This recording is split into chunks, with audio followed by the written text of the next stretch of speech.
So this is Apple's latest flagship right now, along with the iPhone 6 Plus, but this definitely seems to be the preferred size. How is this held up about 6 months later with Samsung and HTC rolling out their new flagships? Find out in this 6 month later review of the iPhone 6.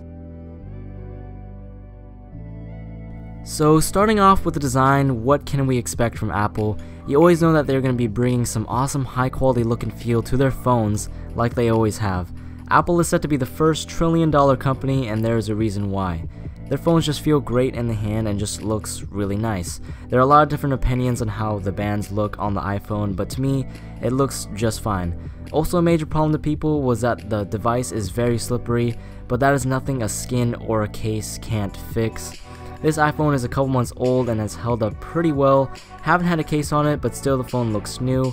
So build quality seems to be very good so far, and I have not had any problems whatsoever, and no, it has not bent at all.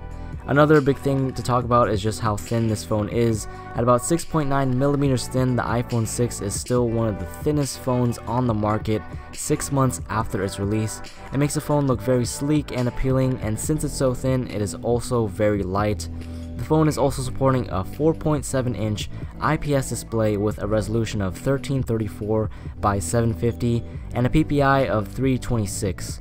This display on paper may seem like a pretty average display, but Apple is notorious for always having great displays with low resolutions.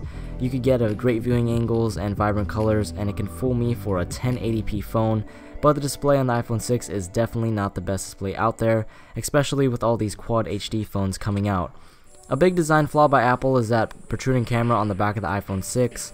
It looks bad and makes the phone wobble when you put it on a flat surface, so you're going to need a case to fix this problem, which is a shame because this is a really good looking phone.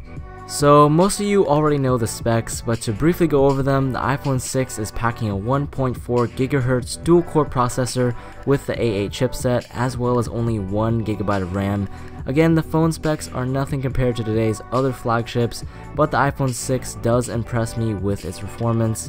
iOS is just so well integrated for this device that the software doesn't need beastly specs for it to run well, and kudos to Apple for that. It's amazing how fluid navigating the device is and how well apps and games work for the device. A big complaint was that apps were still not being updated to match the resolution of the iPhone 6 and 6 Plus, but 6 months later that is now not the case and it looks great. All apps and games are now tailor-made for the iPhone 6, and you can be sure that they will run well and smooth because developers make sure that they do. Coming from Android, it is a big difference not being able to have full control of your device, but still the simplicity of iOS is what really impresses me. I can see why so many people like the software of this phone. It's just simple and it works well. 6 months later, Apple has rolled out a couple of updates to continue to improve on what they did in iOS 8, and I have yet to be disappointed. Another reason why iPhones are so popular is because of the cameras. They seem to always have the best front and rear cameras on the market. They may not have the highest megapixel count, but the sheer performance of the camera can pretty much outshine any other camera on the market right now.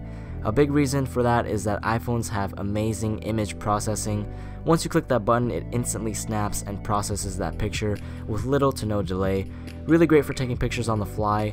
This is a big thing that Android companies have to work on because the iPhone 6 literally dominates with its camera. It can only record 1080p video, but it is still very high quality and does pretty good in any situation.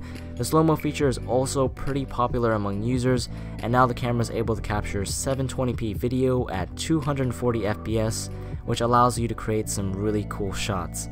But enough with the camera, since you probably already know all of its capabilities by now. So the battery life of the iPhone 6 may be one of the weaker points of the phone, considering the fact that it only has a 1810 mAh battery.